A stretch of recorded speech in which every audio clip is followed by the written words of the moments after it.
Okay, we're about to go live, God willing. Hope, let's wait till 11.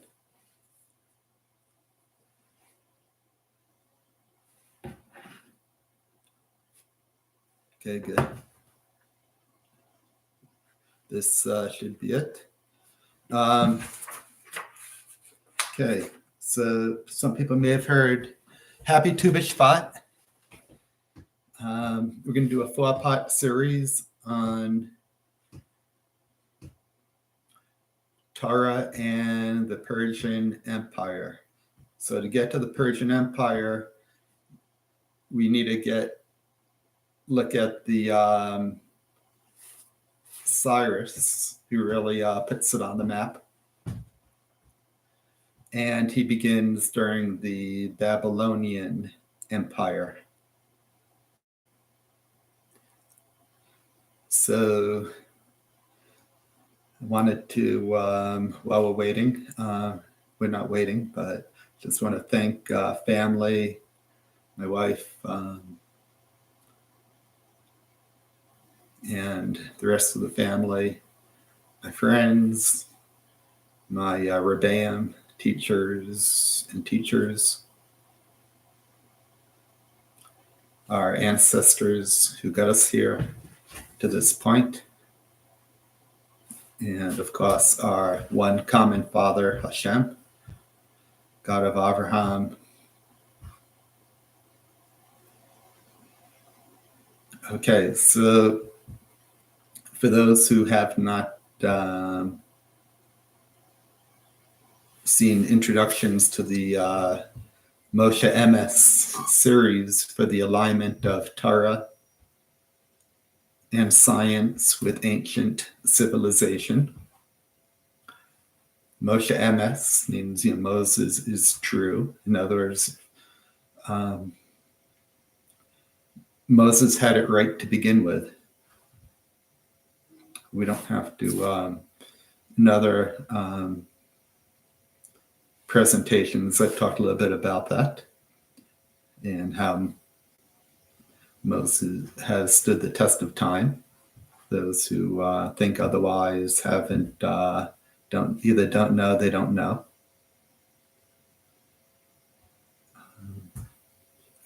Because if they do know they don't know, then if they're honest, they admit they don't know. Hey, I don't want to get sidetracked there. We're here for Purim in the Persian Empire. Okay, it's Tu B'Shvat. The New Trees, Happy New Year. Beit Hillel, Beit Shammai had it on the new moon, Rosh Chodesh, the new month of Shabbat. And it's 1 month until Purim. Purim climax the 14th and 15th of Adar. Adar is this coming month, except in a leap year. We normally celebrate Purim 1 month before Passover, so that would, but it's not a leap year this year. So in about 1 month, we'll be reading the Megillah, the scroll of Esther. Like Rabbi Nachman Current, PhD, Torah Lishma Institute, Esther's Plea, points out, the book of Esther is really not called the book of Esther. It's called Igeret, a letter. It doesn't have the same status as another book of the Tanakh canon scripture. And perhaps why it's not found, of all the books of Tanakh, it's not found with the Dead Sea Scrolls.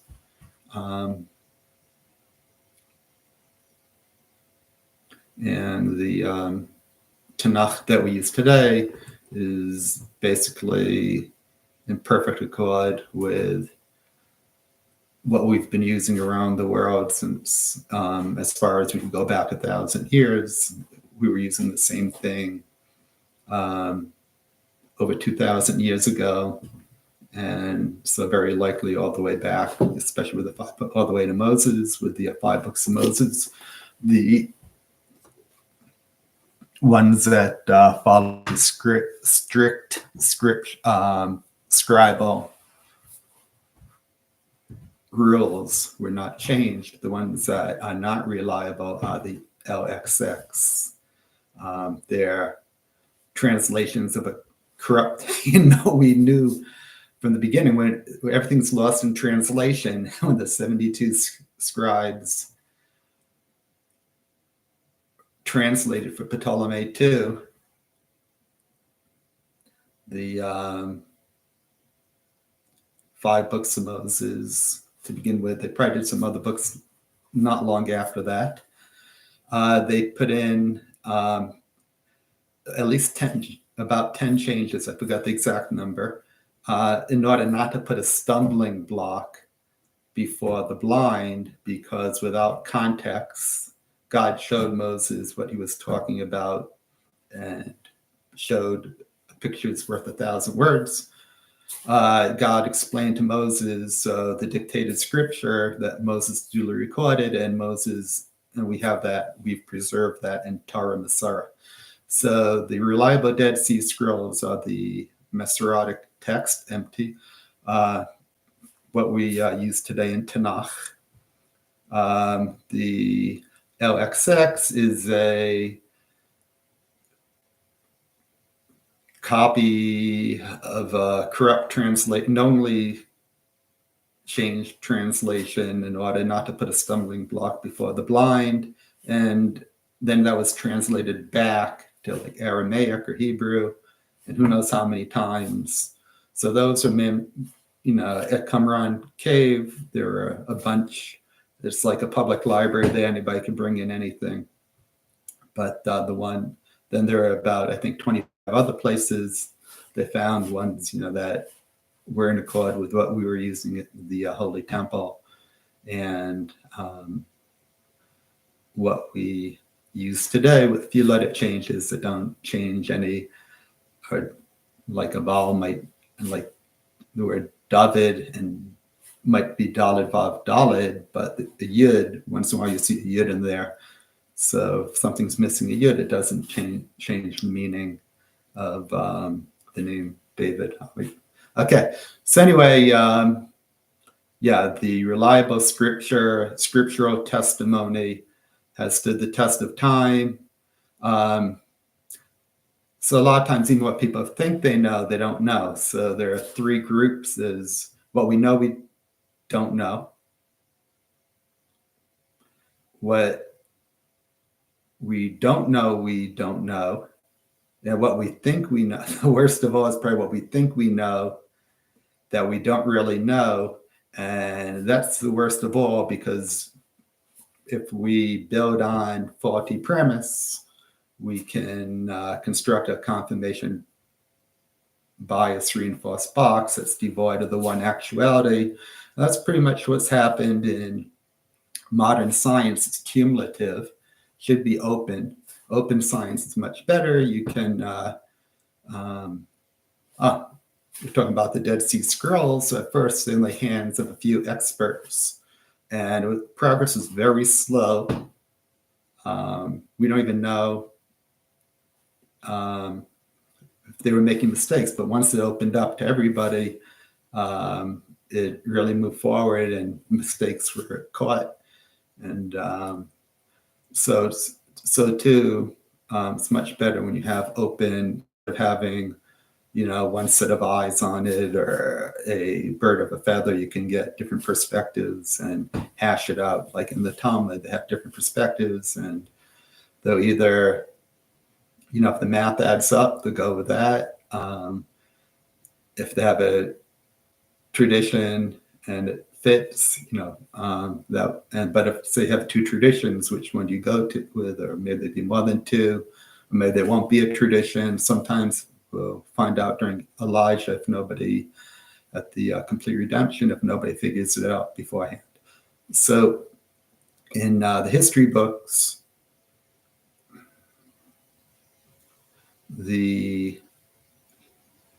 let's start with the Babylonian Empire, and which was founded about 200 years before the Egyptian Empire. there's an average of 1,460 year cycle of fudge. So you take out that 1,460 years average, 1,500 years at the founding of Babel. It was founded 4,000 years ago, not 5,500. 200 years later, shortly after the passing of genetic Adam, Noah, Egypt's founded. 1,400 years more recently, but relatively the founding of Babel is much earlier in the history of the universe, Earth, life on Earth, recorded history than consensus can conceive, based on the confirmation bias box that's been constructed, that's devoid of the highest, vastly higher probability science and tightest historic chronology. Okay, so Avraham birth about 58 years before the passing of Noah, and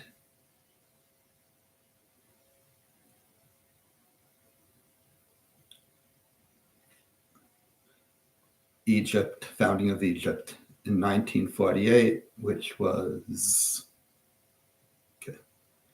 about 200 years after the founding of Babel. Yeah, so 350 years after the Mabul impacts year, the global flood in Noah.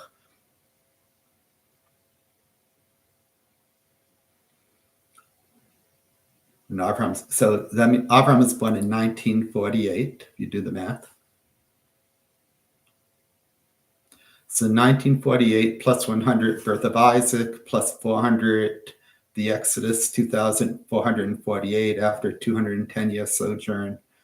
A few years after the passing of Pepe II, if you're keeping track, at the end of the Old Kingdom, cause and effect toward the end of the Old Kingdom, cause and effect for the abrupt decline of ancient Egypt. There are a lot of repetitions and unaccounted for overlap, so don't get, it's not going to add up until you tighten up your, get rid of the fudge years. There'll be repetitions, there'll be unaccounted for overlap. It's going to happen again during Persia. That's what we're going to focus on. We're going to get into Perlman versus Ptolemy canon, which exposes the 148 years of fudge in the consensus chronology. Again, due to three main repetitions, unaccounted for overlap, a little bit of other fudge.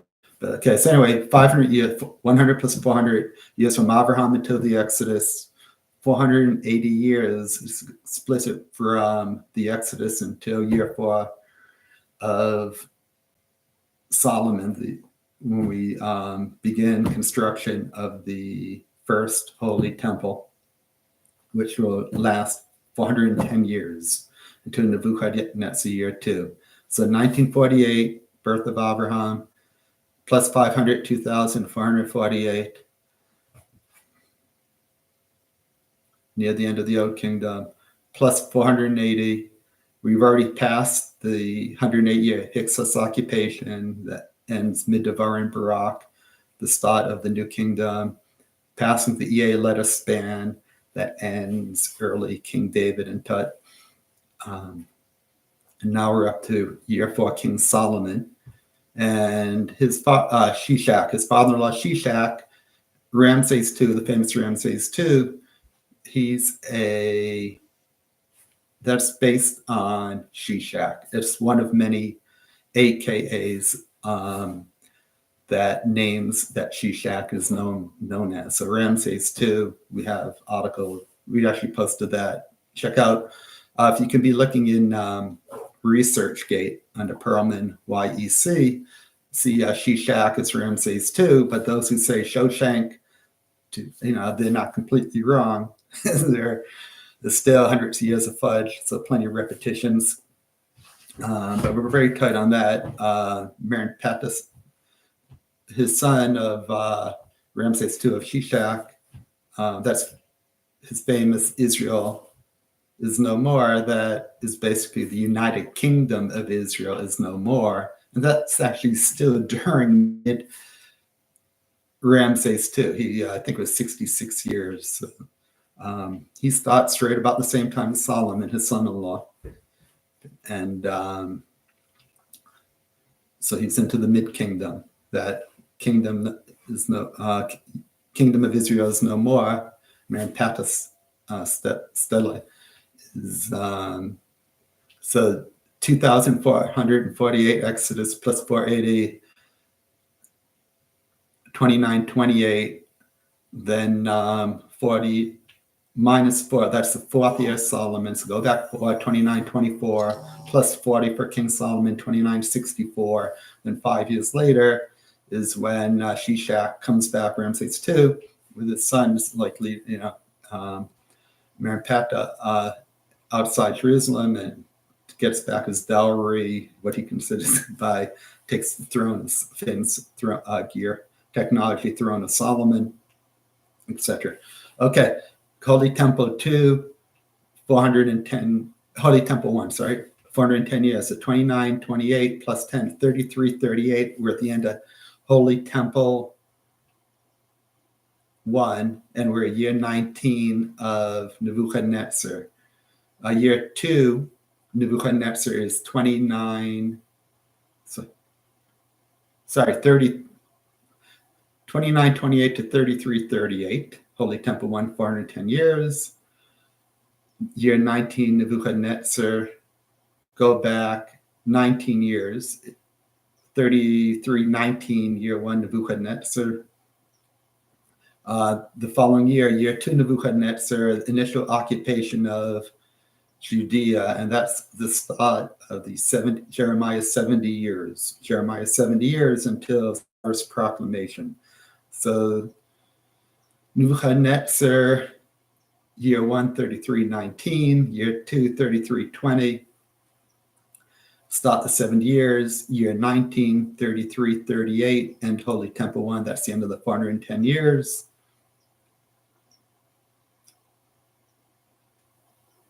That began King Solomon, year 4. Okay, so during the Holy Temple, something that to get our to keep context, get our bearings, an important event was the exile of the 10 tribes of Israel. Now that was from 3187 to 3205, the 3-phase exile of the 10 tribes of Israel. Legacy of Sinai. Legacy of Sinai. And 1 second.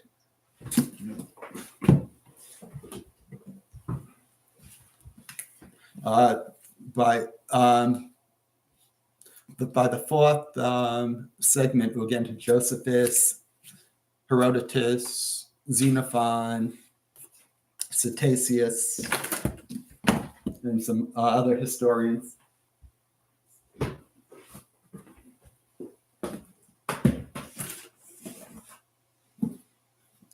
Tractate Megillah. That has, we reference that a lot in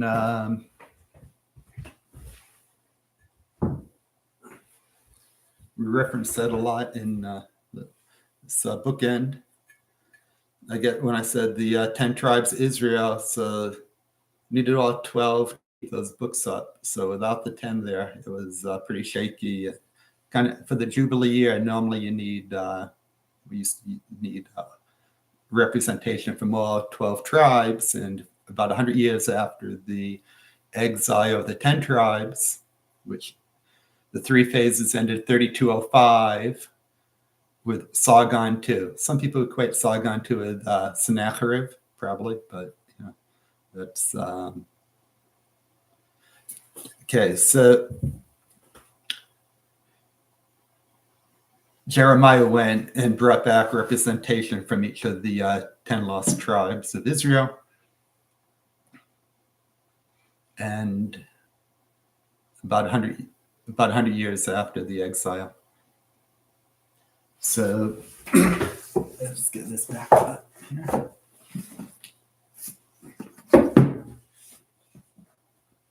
Now, okay, so from 3205, the third phase of the exile of the 10 tribes until 3320, Nebuchadnezzar year 2 is how many years? That's 115 years.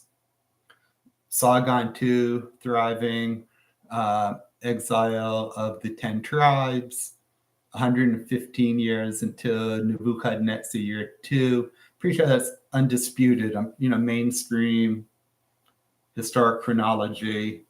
So there's a little bit of dispute on, if Sargon II was it Sennacherib?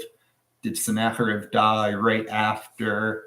Was he, his two of his children murdered him, I guess, after his big failure. But was it right away, or was it a decade, years later, when he was at back in Assyria and Nineveh? So, but anyway, the key is that pretty much undisputed, very close, within a year, about 115 years from Sargon II until Nebuchadnezzar year 2. So we don't. If we ever anybody wants to get into detail, I have some things up on the Assyrian Empire, the chronology on that on ResearchGate, and everything's in the two different covers for Torah Discovery Chronology. This has Joseph, Third Dynasty to Joseph. As an AKA based on Joseph, with his two sons, the Melit's interpreter, and most of the brothers there, when he's testing us within months of the arrival of, maybe within weeks of Jacob, the Stava 210-year sojourn, which incorporated the pretty much the entire Great Pyramid, Old Kingdom Great Pyramid era, because Third Dynasty Joseph, he consolidated the wealth and got that step pyramid going. And the Exodus was slightly after Pepe. Just be careful in the Middle Kingdom. Some of those pyramids are really, Old Kingdom pyramids. And Joseph and probably some of the others, like Unis. Yeah, Unis is Menashe right there. James D. Long, and some others, have been coming around to realize that Joseph, he was our early mentor on Egyptology. James D. Long wrote the Exodus. Joseph is Imhotep. He references somebody else and some others held by him. And Unis is Menashe. Yeah, the earliest pyramid texts. I had check out my other about Egyptology, Great Pyramid Span, Dario Merar, that's Merari, son of Levi, we identify, and Abraham to the Exodus. So anyway, that's one of the covers, but both of these have the same 300 pages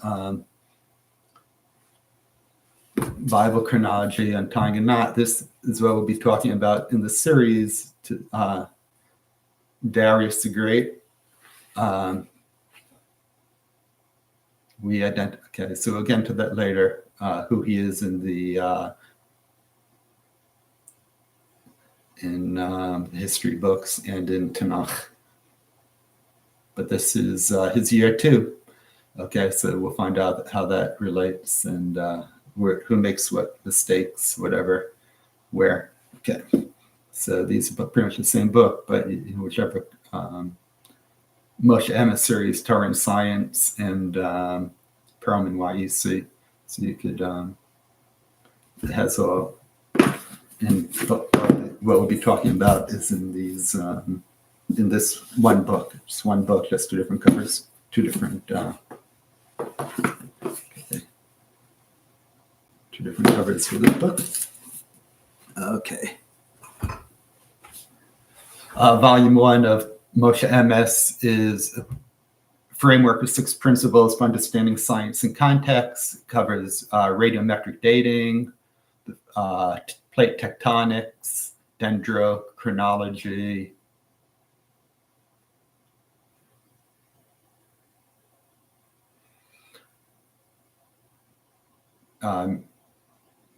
genetics, epigenetics, genetic entropy.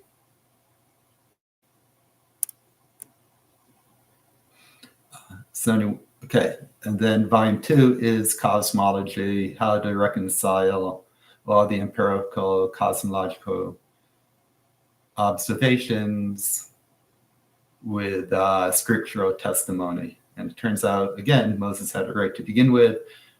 Once you get out of the, once you open it up to the basic physics and math, vastly higher probability explanation based on light speed. Ironically, light speed limit of standard light speed not only can and does align with 5,785, 6,000 rounded years to date from the hyperdense start, but it falsifies all assumptions, hypotheses, even theory that require a sum of over 5 million years to be viable based on a light speed limit, a standard light speed, once you understand what you're looking at when you're looking up at the empirical cosmological observations like cosmic microwave background radiation and the cosmological redshift. You can see like Perlman versus spiral, Perlman versus Hubble, and spiral versus SCM, LCDM, which spiral should replace after consideration and dissemination. Okay. So we see 115 years from Sargon II, the phase 3 of the exile of the 10 tribes, which was 8 years before Sennacherib's big fall outside Jerusalem. King, I was in Stidkiyahu and Hizkiyahu, but anyway, I could look that up, but let's not get sidetracked on that. Okay, then from that Nebuchadnezzar, there's another, also no dispute on how long from Nebuchadnezzar year 1 or 2, whichever one you start counting from. It's 70 years, basically, from year 1 until the fall of Babel, with Daniel handwriting on the wall of fame.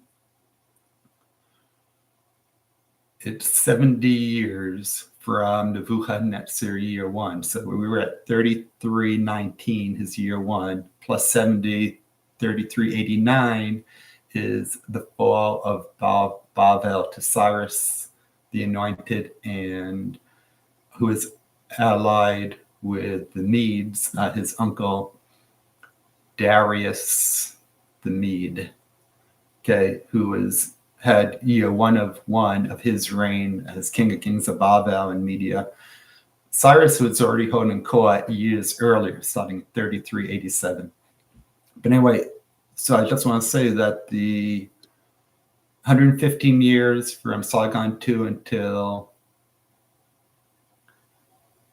Nebuchadnezzar year 2, then 70 years from Nebuchadnezzar year 2 until Cyrus' proclamation. Now, in Ezra, Cyrus year 1, it's not the first year Cyrus is a king or he's stalling his career. He's been active for over 20 years. Not as a king, but his military career began when he was about 16 years old, when he was with his uncle and grandfather. His mother's father was the Achashverosh the Mede of Daniel, not the Achashverosh of Purim, who's named after Achashverosh of Media. Okay, so 70 years from Nebuchadnezzar year 2 until the year after the fall of Babel to Cyrus and his uncle, which would be Cyrus's year 1 as the King of Kings of Babel, after his uncle Darius the Mede had 1 year. Cyrus married his uncle's daughter, and after Cyrus's main wife had passed on. So I could guess it's Mandane, but then I try to remember the name of the daughter. But he knew the daughter from when he used to go visit his grandfather in Media when he was younger. Okay, so anyway, that span's not really disputed. The how many years it is from the start of Nebuchadnezzar until the fall of Babel. What is disputed a little bit is the who after Nebuchadnezzar. Well, we have Eva Merodach, and then we have Belshazzar. And there's actually overlap between those two. And in later on, get Herodotus. I don't know if we'll get into it because probably mention it. There's actually a Nabonidus 1 and a Nabonidus to his son. And a lot of times what gets conflated and confused is which Nabonidus. There's actually more than one where the appellation Nabonidus is applied to. So there is a father and son, and with the fact, just stick to the facts, you'll find that it aligns fine with Eva Merodach being the son of Nebuchadnezzar, and with Belshazzar being the son of Eva Merodach. Okay. So about 70 years from the Nebuchadnezzar year 2, Jeremiah 70 years till the Cyrus the Anointed proclamation, and we go back to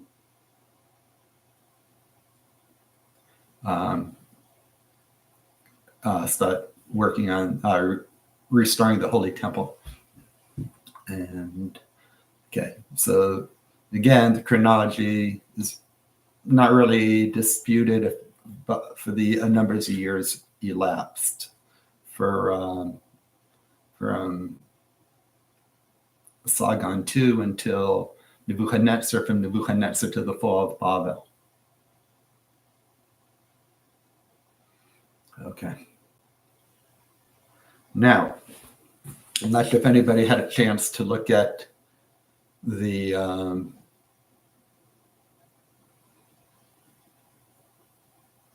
Persian versus Ptolemy canon. So that is on, I put it in the notes for the this presentation, the link to it. It's in ResearchGate, and I also have it on academia. Now, some people might have trouble looking up things on ResearchGate. If you're unable to open up ResearchGate, my profile, Perlman YEC, just look at academia.edu. And I'm going to open up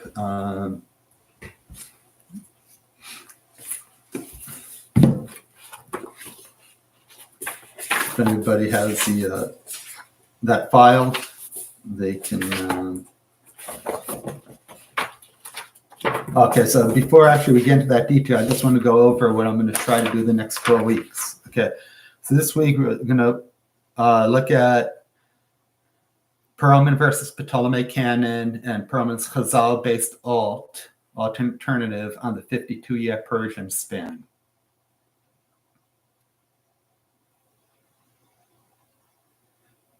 Okay, so I'll come back to that in a few minutes. Why people were having such trouble figuring out the 52-year Persian span that talks about in Talmud, and not being able to add things up with the Book of Esther. But it all adds up once you. There are two main mistakes in. I'm not sure you call them mistakes, but Chazal has more than, there's Chazal that could go one view, and then there's another less known Chazal that's a different view. It all adds up. There is a way to add everything up, but not all Chazal add up with each other because it's more than one view. So it's famous by Rabbi Schwab. At first, he thought, well, he was thought, well, maybe the Torah, the tradition in Talmud is wrong about the 52-year span. He didn't know how to figure it out, but then he said, you know what? Just as I didn't figure it out doesn't mean that it's wrong. It just means I didn't figure it out. So luckily, he was humble and allowed. I actually hung up. He was a Masada Kaddish at my brother's wedding in Washington Heights, and my brother married Elisha Lemberger, and his father-in-law is very learned, and the Baray's community. And Rabbi Schwab was there, so I actually got to hang up his coat. So that was like one of my claims to fame in service to the Torah sages. So anyway, maybe that's one of the reasons they had the merit, aside from the other lots of the avos. We have 2,000 generations, basically forever, because it's only been about 200 generations from first Adam till now. We get merit from our ancestors, especially if we try to carry on the positive things that they do. And, okay. So we have lots of, we're still getting merit from, probably from first Adam, from Noah, from Shem, from Abraham, Yitzhak, Yaakov, Yehuda, and Joseph, and tons of other. We only sinned like 10 times, and out of, we had 2.4 million people, so over a span of 40 years, so there are only, I think, about 10 incidents or so to write home about, and under a lot of times under very difficult, stressful conditions.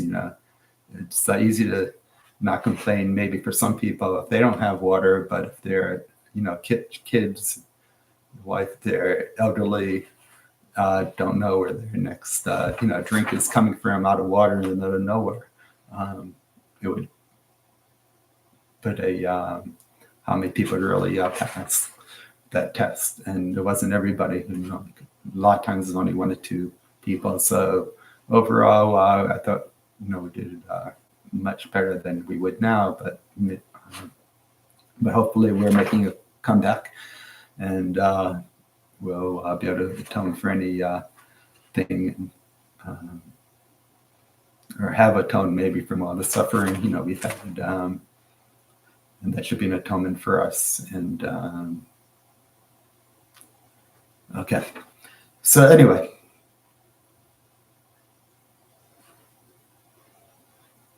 Chazal based alt.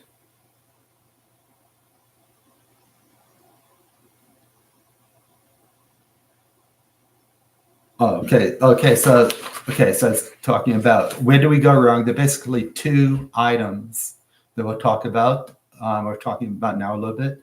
One is the misidentification of Darius the Persian in Ezra. So in year 2 of Darius the Persian, there was a prophecy to resume construction of the Holy Temple. So a common view of that, it's as Darius Artaxerxes, the son of Ahasuerus and Esther, who begins in 3407, basically 17 years or 18 years after Cyrus' proclamation. So, but really it's his grandfather. It's really, who he's showing on the cover here, it's really Darius. Darius the Persian is Darius then his step, Darius ben his step has, let me see if I can get my finger now. Well, it's a lot of glare. So anyway, there we go. Right there. Behistun inscription. Darius, the son of his step, has the Persian. So yeah, we know him well from Xenophon and some other things, but Behistun inscription. So his year 2, and that's where he's depicted here in his year 2. This is the year the prophecy of to resume construction of the Holy Temple. That's 3396. See, not 12 years later. And the other big mistake is time of Ahasuerus. So very commonly they'll say 14 years. The Book of Esther goes like, was it 13 or 14 years? So to normally say 3393, which is pretty much the end of Cyrus, until 3407. So those 14 years there are 14 years of Ahasuerus, time of Ahasuerus, but really he begins 7 years earlier. So that's what really throws everything off. See, Yemei Ahasuerus, time of Ahasuerus, begins 7 years prior to 3393, the year that Cyrus passes on, the 4th year after his King of Kings of Babel.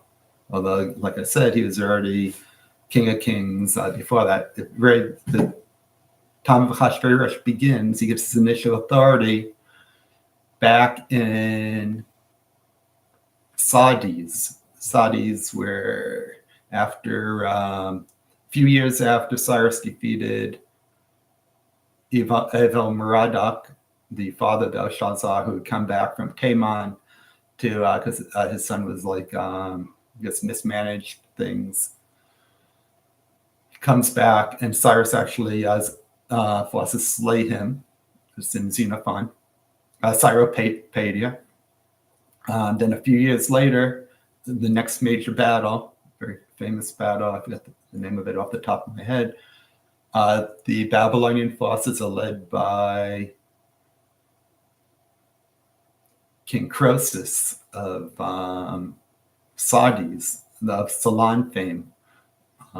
So that gets into the whole thing. That shows how the chronology is a lot tighter than consensus. How did Ceylon? Ceylon's already elder, but an elder at that point, like 90 or 100, when he met Croesus in Sardis, and Croesus is about to get burnt on the pyre. He says, "Oh, Ceylon, Ceylon," So Cyrus wanted to know what was going on. He said, and so anyway, Cyrus pardons him, and but Cyrus is holding court in Sardis, and that's when the Athens delegation. Later on, we'll get into the one of the other segments. Not today. We'll get into the Persian invasions, the Babylonian revolts that were suppressed, and how it's identified there. So, okay, so the two of the main things why Chazal and why Rabbi Schwab weren't able to figure it out is, one, time of Ahasuerus begins 7 years later at Sardis. Ahasuerus was only about 10 years old at the time, but he's the eldest royal grandson of Cyrus, and Cyrus gives him his daughter. His eldest child is Atoza, so he gives some initial authority to Ahasuerus on behalf of his daughter Atoza, and Ahasuerus obviously is going to listen to his mother at least for a while until later he'll get some bad advisors and some better than the others, and some great advisors like Mordechai, who saves him. We'll see that later on the Behistun inscription, how Mordechai was the initiator of the group of 7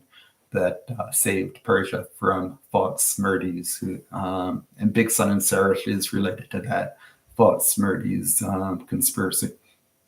Okay, so those are the two main things.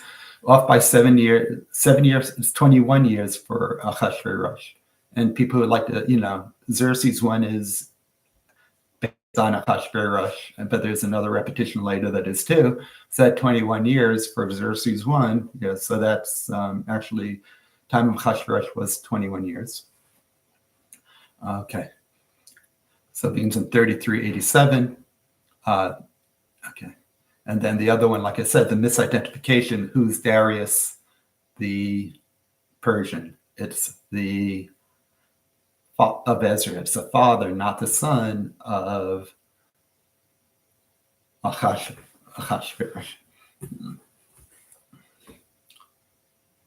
Okay, let's find that Perman versus Ptolemy canon. I'm looking at the table of contents here. It would be easy for me to find on my computer, but if I start messing around with that, I'll probably interrupt this.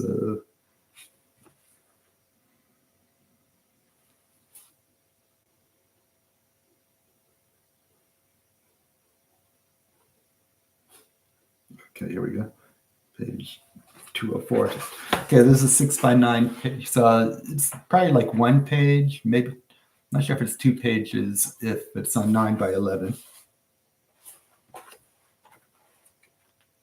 Infographic. Okay. So you have to look it up on ResearchGate. It's also in academia. And so I go back, start for context with the Babylonian kings. Now, Nabonidus I identifies Eva Merodach. So Cyrus's initial engagement was when he was visiting his grandfather, and he helped his grandfather and uncle take the initiative, as reported by Xenophon, who actually lived much closer. It was not that from when he came down for Cyrus the Younger, again, we'll get into Cyrus the Younger, Anabasis, that was only within about 10 years of the passing of Cyrus. He met people who had, who knew people, who had been with Cyrus, when they took Bavel and who took Sardis and Bavel, etc. Okay, so so that's how Cyrus gets up to 29, 30 years, is because it's actually from his first engagement. He was not king of kings for 29, 30 years. That's where that 29, 30 years would come from. Some people have a much shorter period for him, and that would be more related to when he leads 30,000 men from Persia to aid his uncle. There's a lot of disinformation. Rumors are being spread by Belshazzar to try to undermine the growing influence of Persian media.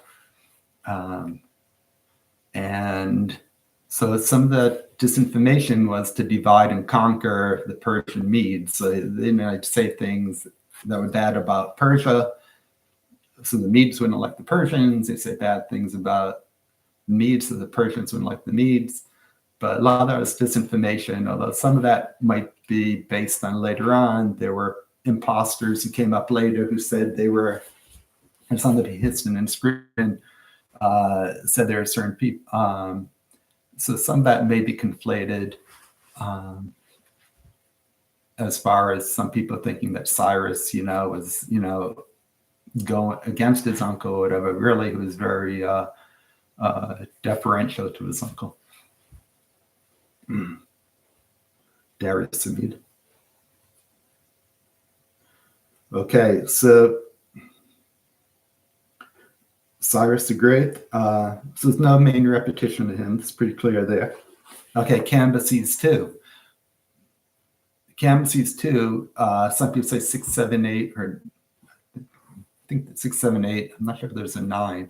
How many years he had? That's all overlap with the time of Ahasuerus,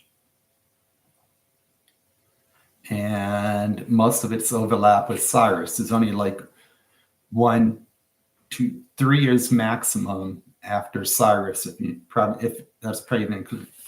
3393 partial year, so some of Cambyses' time is then. Cambyses stops in 3387, initial authority. 3393, Cyrus passes on. 3394, Cambyses II may have already died. Cambyses II is the oldest son of Cyrus. His father's name is Cambyses I, the Persian king.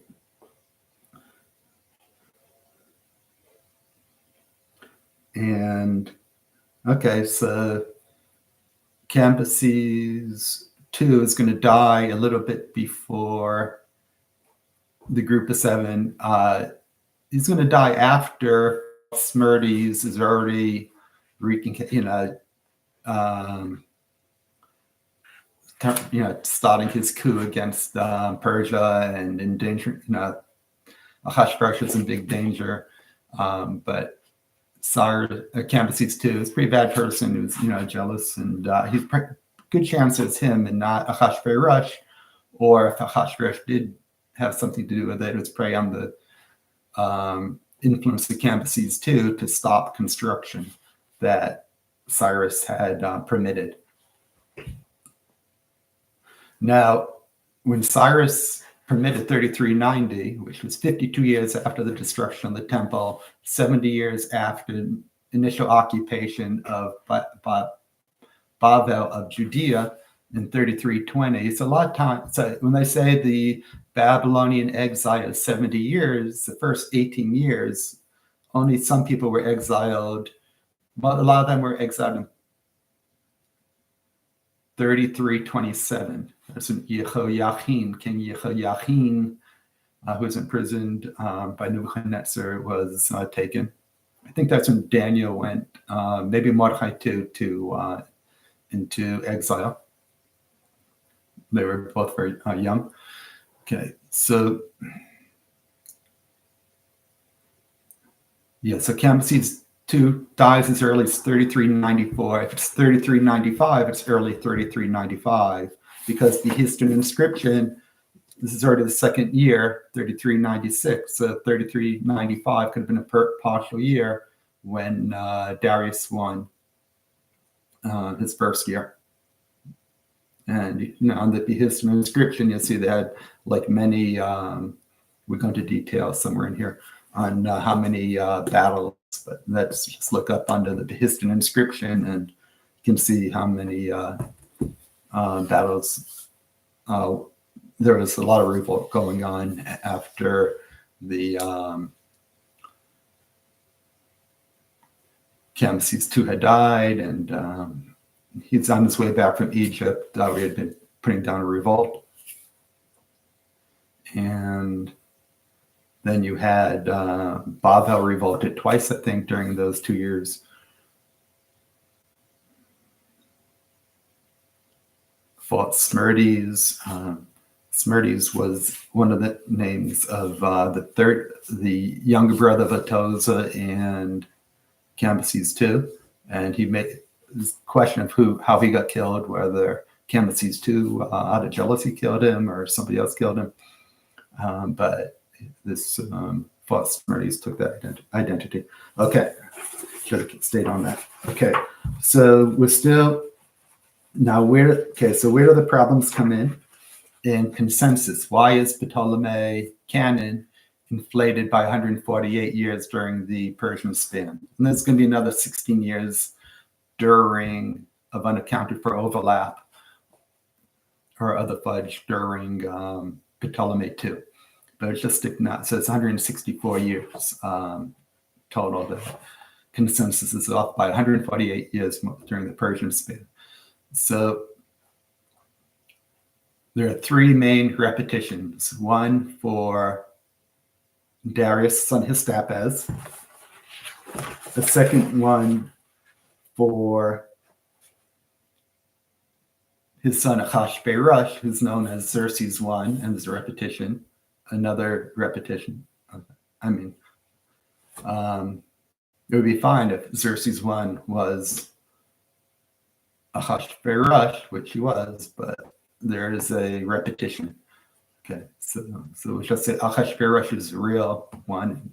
So Xerxes, part of what it says about Xerxes, it's a perspective. A lot of times, like people like Herodotus, they went around asking, trying to find out what happened. They asked different people. Different people had heard different things.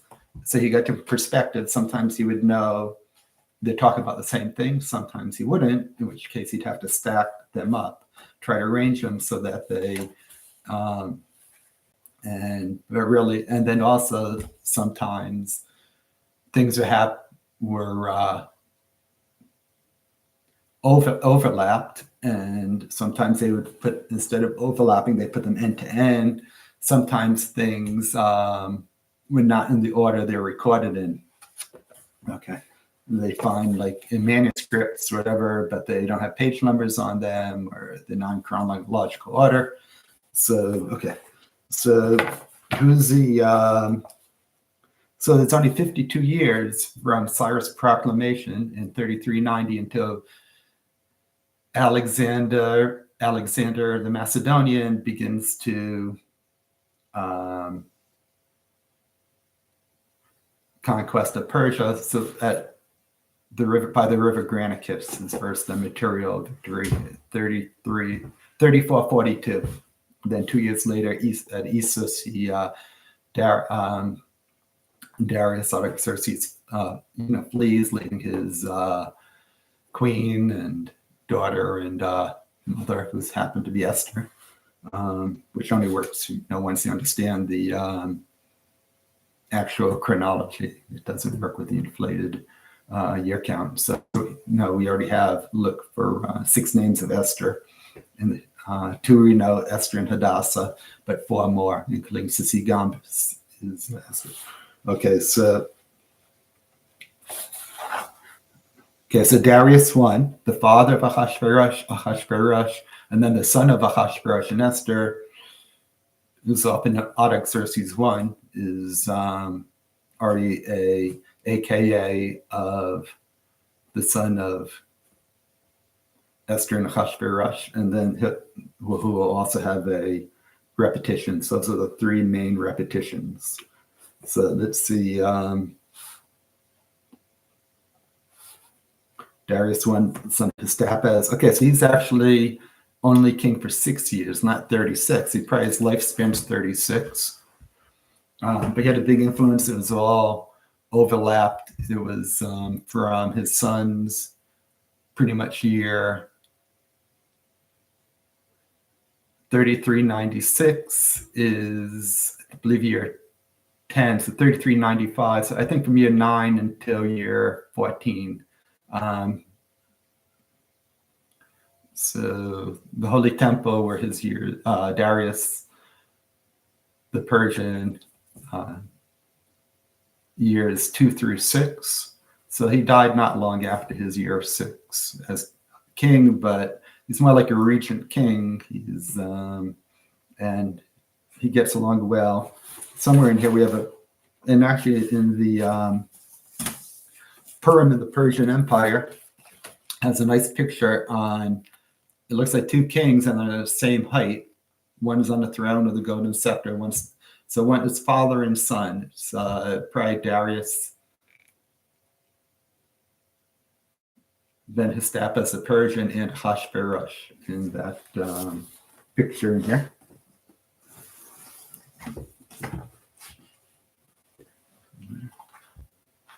Okay.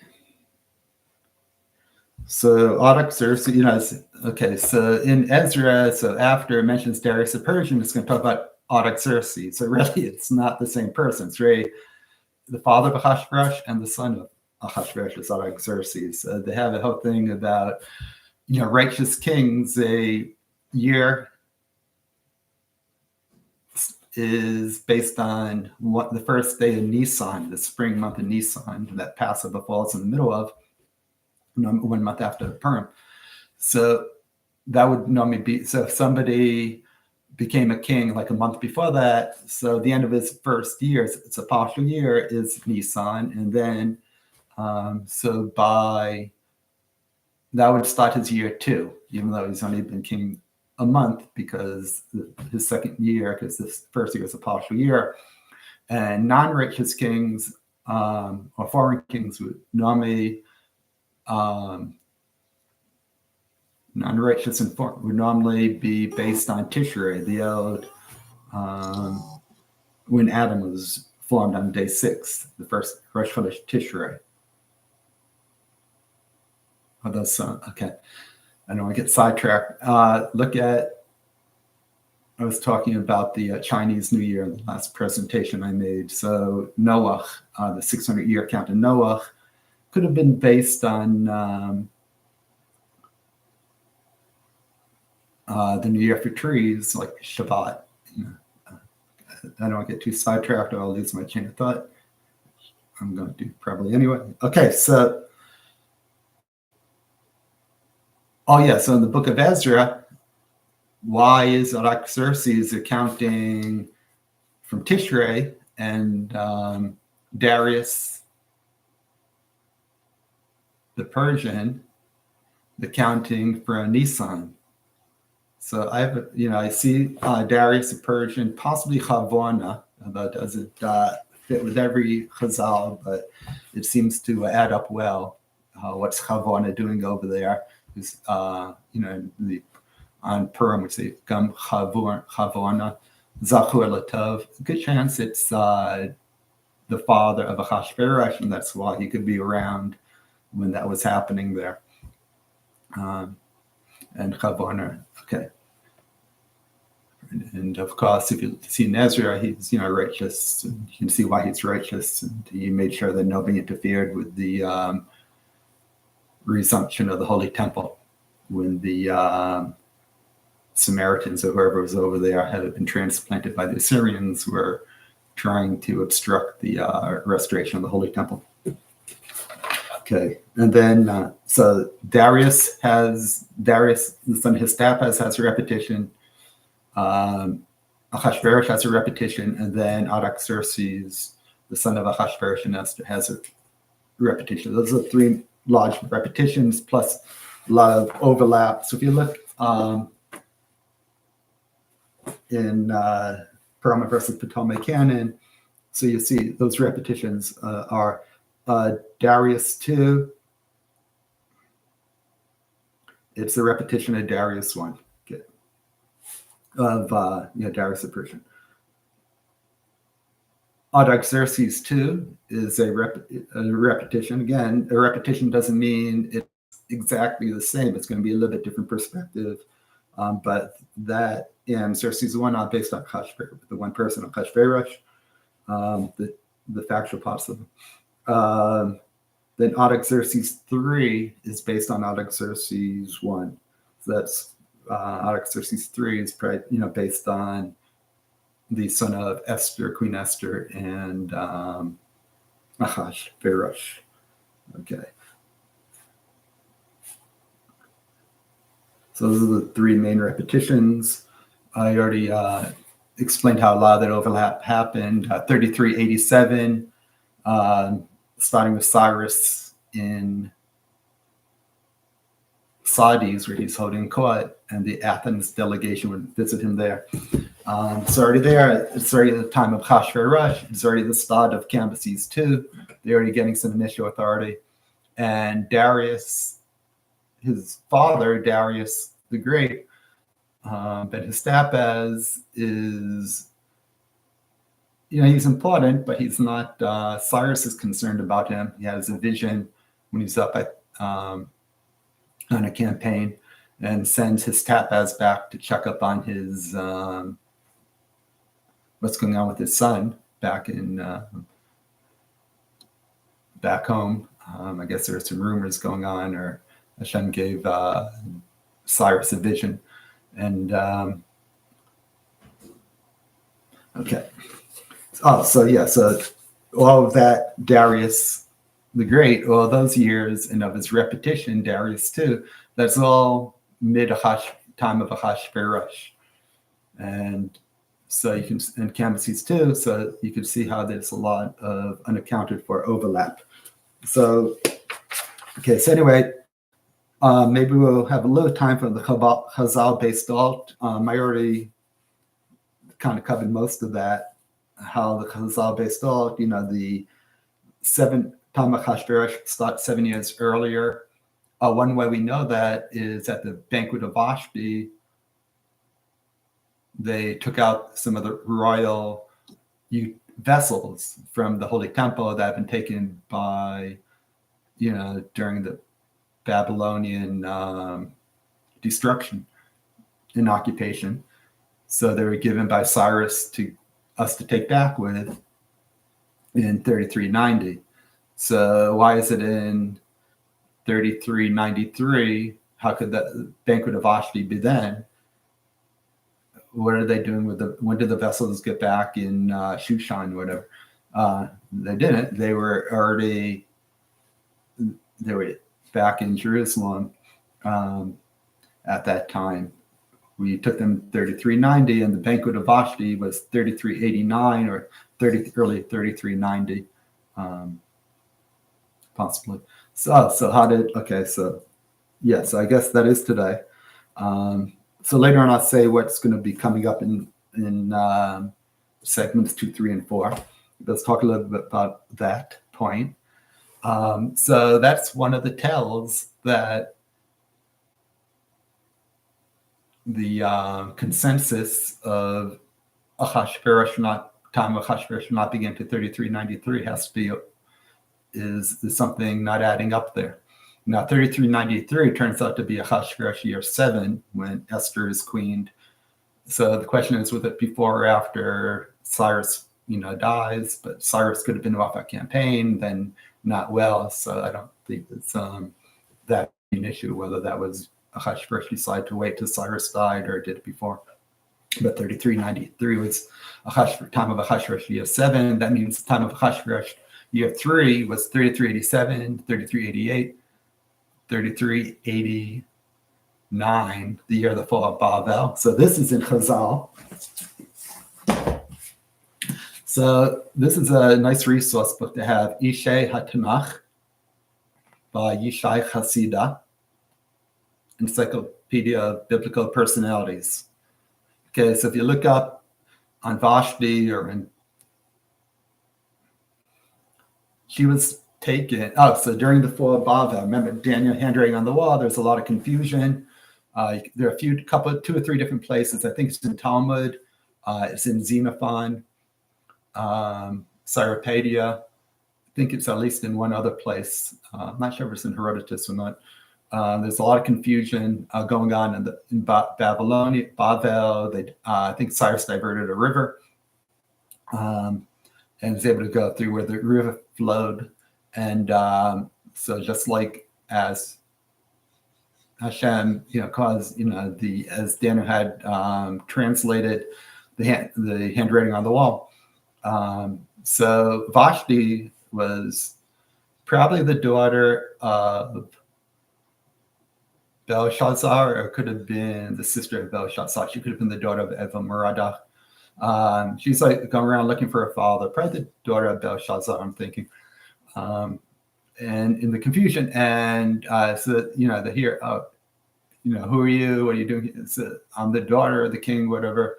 So Darius, Minatosa, who came to their attention. They took Vashti, and they thought that would be good if they can marry her off. She may have only been 12 too. Remember, she is like a tail or blemishes, whatever. She was embarrassed to be seen in public. She probably had, one thing we speculate, she may have had acne. Okay, so they took her. They thought it would be good if Achashverosh would marry the last, now that the royal kings of Bavel are slain, the end of the line for Nebuchadnezzar, they can get Vashti to marry their son Achashverosh. Atoza's not going to let her husband. She's the daughter of Cyrus, right? So he's did well just to marry Atoza. But Cyrus had great power and authority, a lot through her son Achashverosh. Let's marry her off to Achashverosh. and we'll get that'll give us a lot of power, that Cambyses wouldn't have with the Babylonian people and the Babylonian Empire. You add, especially if Ahasuerus had a son with Vashti, so you could see how a lot of people would, think that he should be emperor or whatever at some point. So, and then we know what happens, whether it was, with the banquet and she doesn't want to show up and she's executed. So that's when that was, like 3389 or early 3390. Okay, so in Ahasuerus you get 3. It begins with the Ahasuerus banquet. So that's why the Holy Temple vessels is still there, which would be why it was inappropriate, for us to voluntarily participate in that banquet. I think Mordechai, there may be some other issues there about Avodah Zarah or whatever, but certainly having the Holy Temple vessels brought up, and I think they may have been somewhat aware of Jeremiah 70 years, said, the 70 years are up, and Hashem's not saving the Jews. That's history. The covenant must have been broken. But, little do they know, it's like an eternal covenant. I mean, basically when that covenant ends, there's no point for the physical universe anymore. So that's not going to happen for 7,000 years from, and which begin in 215 years, which is another reason why 5,785 is the accurate year count. We're not in some LXX inflated, corrupted thing. Which may have just been corrupted in order to undermine God of Abraham and Moses to begin with.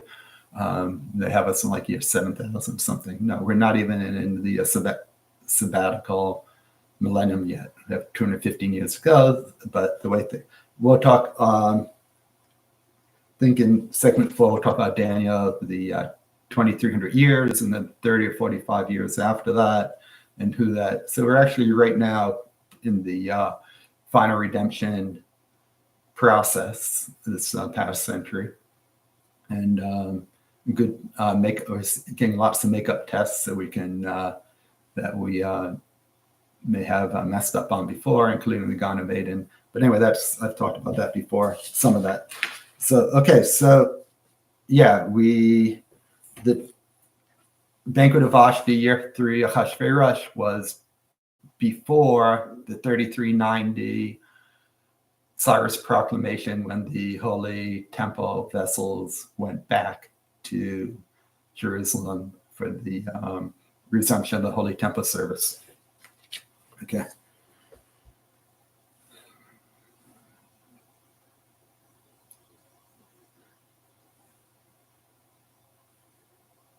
In the meantime, 3390. So Chazal and Perlman, Chazal based Torah chronology agree that's 3390.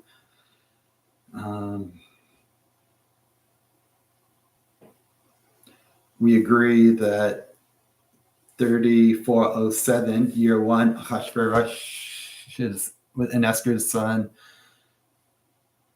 Artaxerxes.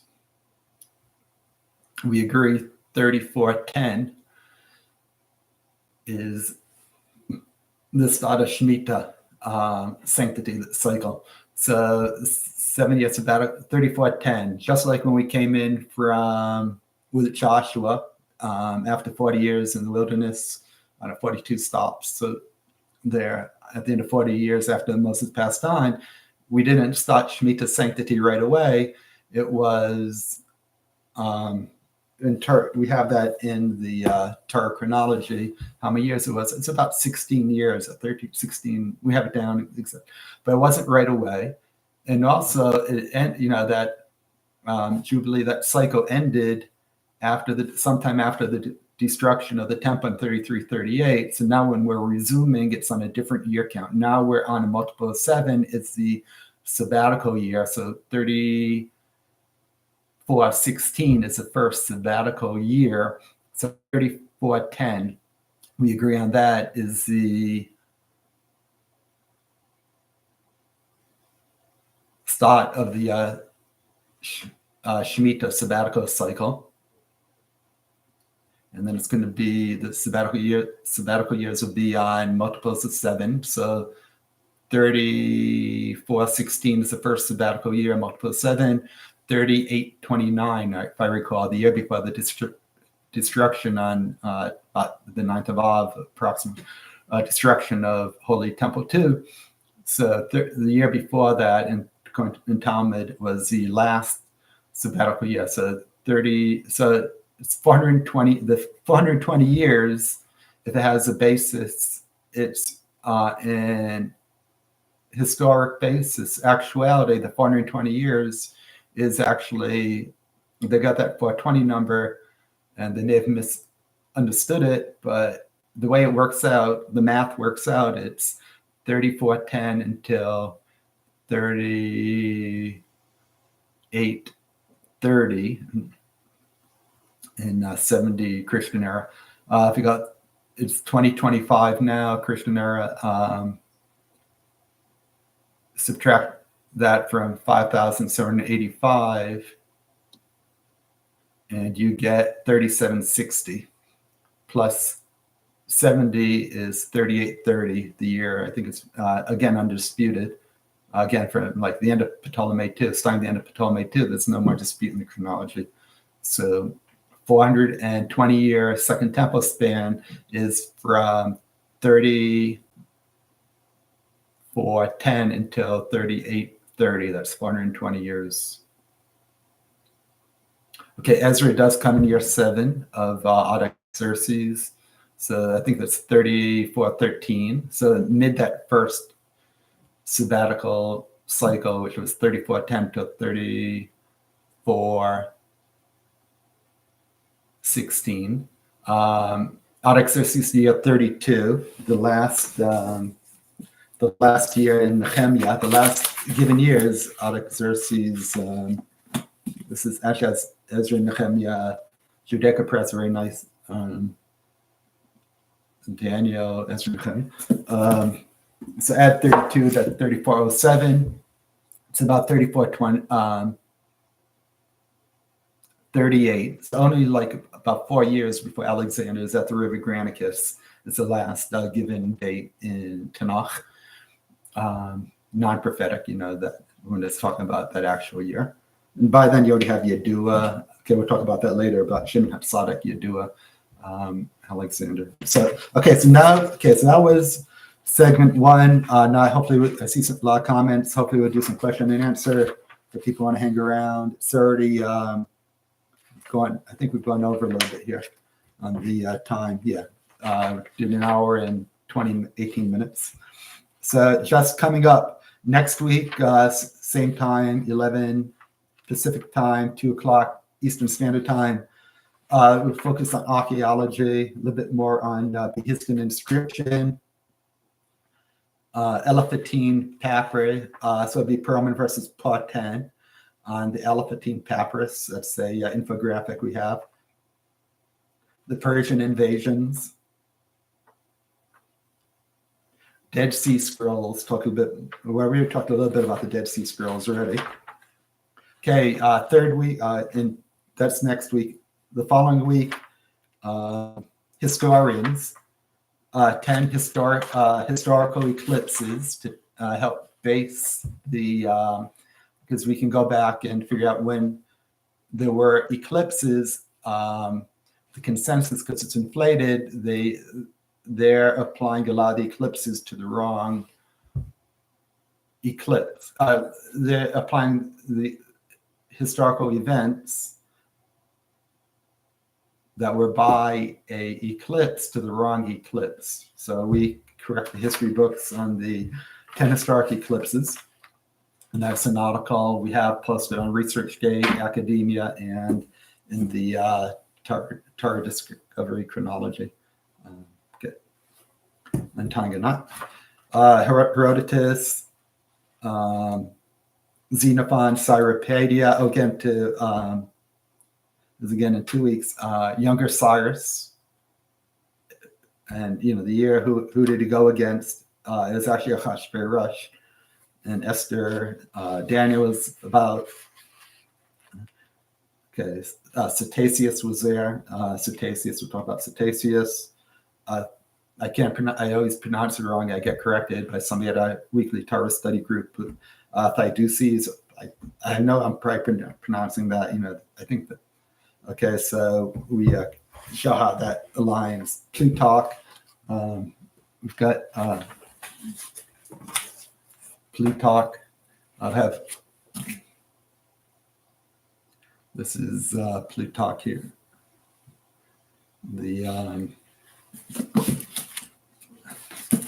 Well, you're not going to see it, but anyway, as we can pause that. You can see some of the people there, but just a few of them are applicable to this.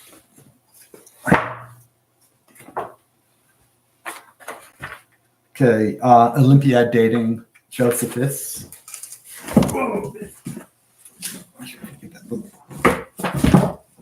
Josephus here. We haven't, not that long ago, probably like a year, about within the past maybe 3 or 4 months, we did a nice article on Josephus and where he went. He got a lot of good, like 210 years sojourn, got that right. But he was out of the, we identified Josephus, but we'll talk about him a little bit. And week 4, get a little bit more into the Megillah Esther, Scroll of Esther.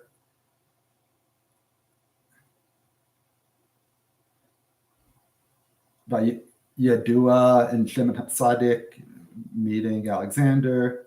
Okay, Daniel, the 70 years, we already talked about the 70 weeks, the 490 years, so we're very tight on that,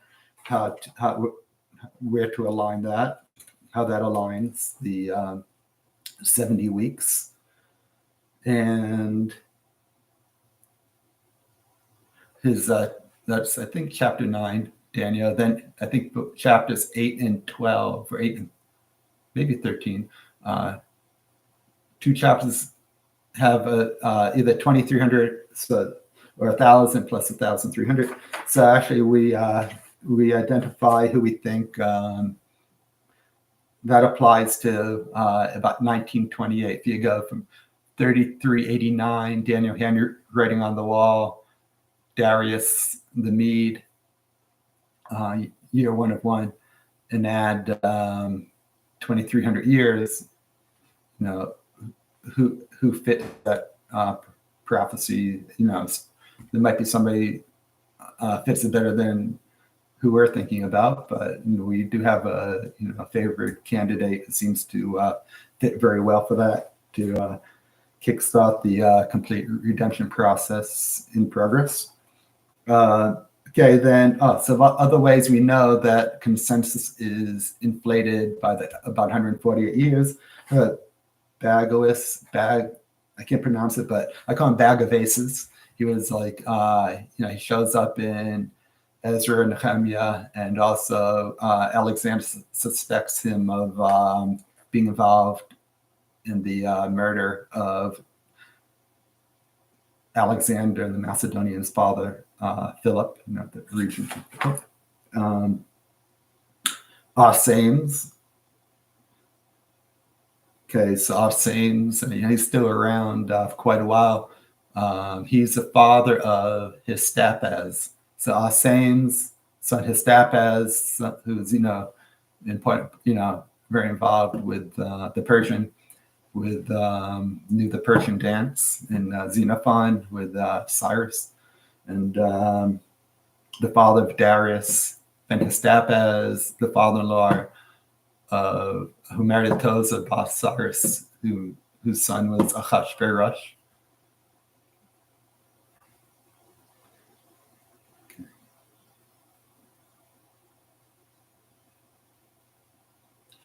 Maybe we'll talk a little bit more about the life of Cyrus, but we talked about that already today quite a bit. Okay, so hope, let's see.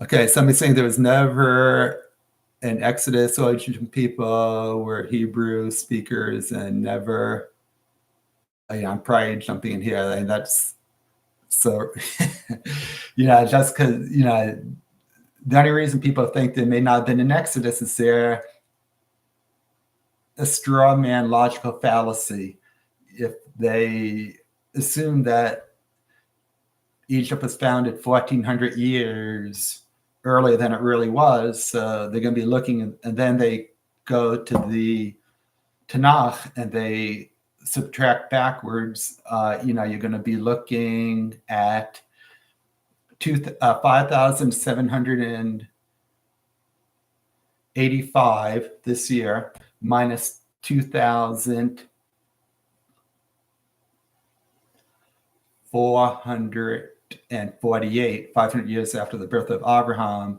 You see, it's, I think, 3,300 and change years ago. So, you'll be lucky to make it back to the New Kingdom or something. You'll make it back to the New Kingdom. But again, New Kingdom is the EA letters span is during the time of young David, late Eli, Samuel, most of the life of Samuel, King Saul, those, let's say 30-year EA letter span ends year 2 King David, 2885. So the New Kingdom, they have a 400-year count. So I haven't seen anybody else have it but us about how to reconcile the 400-year anniversary spiel of Ramses II. It begins with the 108-year Hyksos occupation, not at the end of it, not with the everybody, the 400 years couldn't start with the end of the 108-year Hyksos occupation that ends mid-Devar and Barak, allowing the emergence of the New Kingdom. It actually begins at the beginning of that, the 400 years, which is, I think, King Solomon year 26. It ends up being the, well, let's figure it out. 108 years after the Exodus, you begin the 108-year Hyksos occupation. So 2448 plus 108, 2556, the start of Ehud. Add 400, 2956.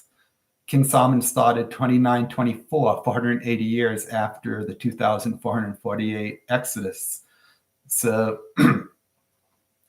again, you have to go back to the Old Kingdom to see, again, we have Dari and Merah, that's Merari. So how can you say, and then rapid decline, James D. Long and some others have some other papyrus that it's off the top, I think it's something I'll think of when I'm not pressured. So catastrophes that might be related to the 10 plagues that seem to align with it by some Egyptian scribe. I can't think of the name of it off the top of my head. So anyway, basically, the only way to know Egyptian history is to know Torah, because within Torah, you have Dari Merah, you have Imhotep, which is a corruption, and whatever. So actually, the name Imhotep is actually really very close to Joseph, but he had many. We know him from Sophnos Paneah, whose face is hidden. Avrich, tender master, Rich, tender. I call it tender master, maybe mother's boy, whatever. But you can see he also had a great growth spurt there. But we have other things with that.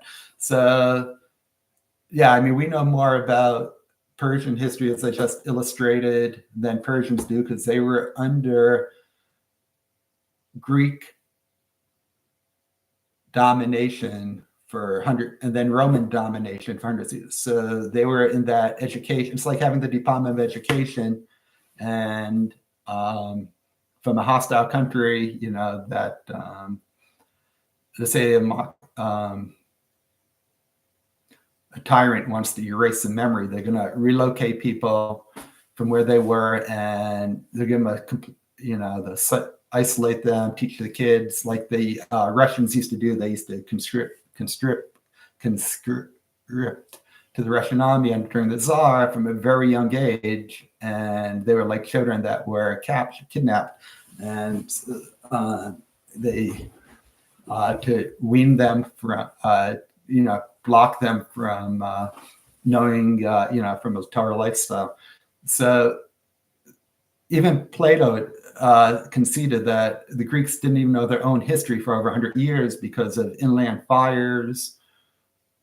No, inland wildfires, like you have in California sometimes. Flooding on the coast, like at Athens, plus a lot of illiteracy, plus war. So they were lucky to know, something from a grandfather, great grandfather, but that was Plato. And then they were the ones teaching the Persians. So, basically the Persians follow, the Hellenized Ptolemy canon. So Persians should be happy that we're finally getting back to the real Persian history and not learning Greek, what the Greeks, taught them and indoctrinated them with for hundreds of years. So if you want to know Persian history, like on the Ptolemy, like on the Behistun inscription,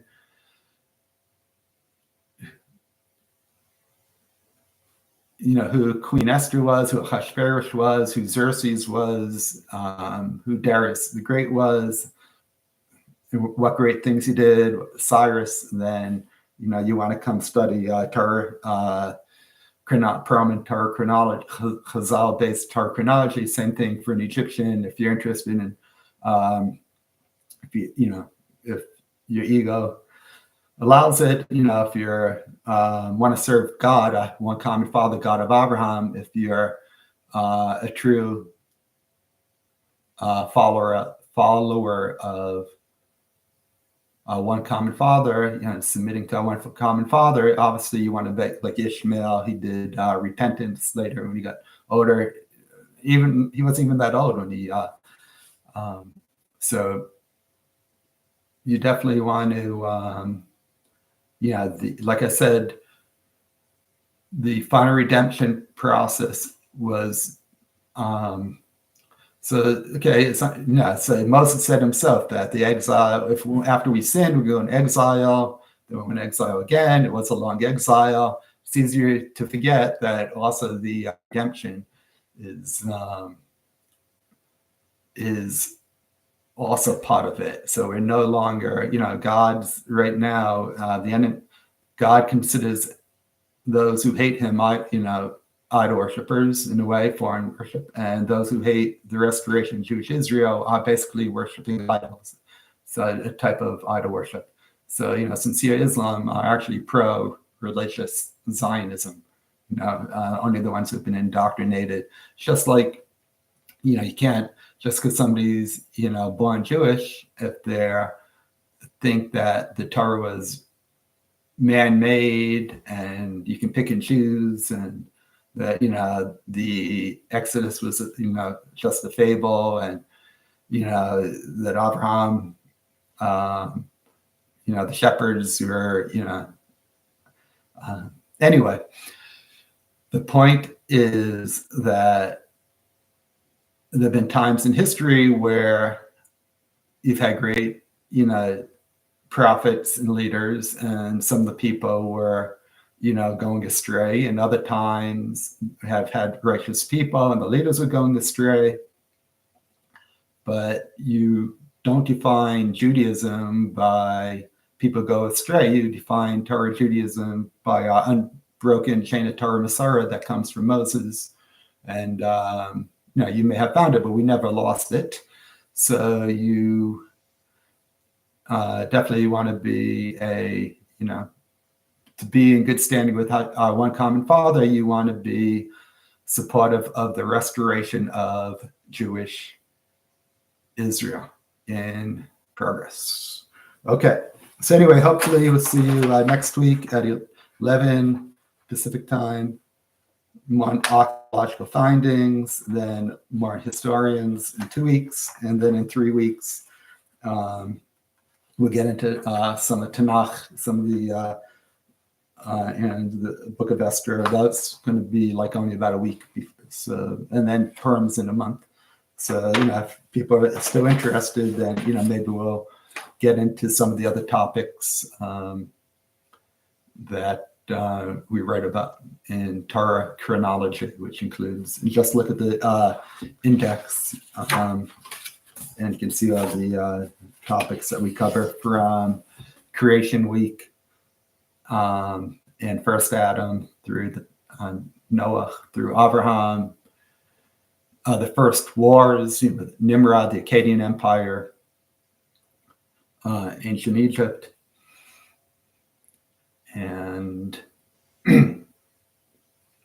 through the we actually go even past a little bit Ptolemaic canon, although there's no more disputed chronology. We'll just talk a little bit. You have Rabbi Wien, Echoes of Glory, Jewish History. You have Rabbi Eisen, Miraculous Journey.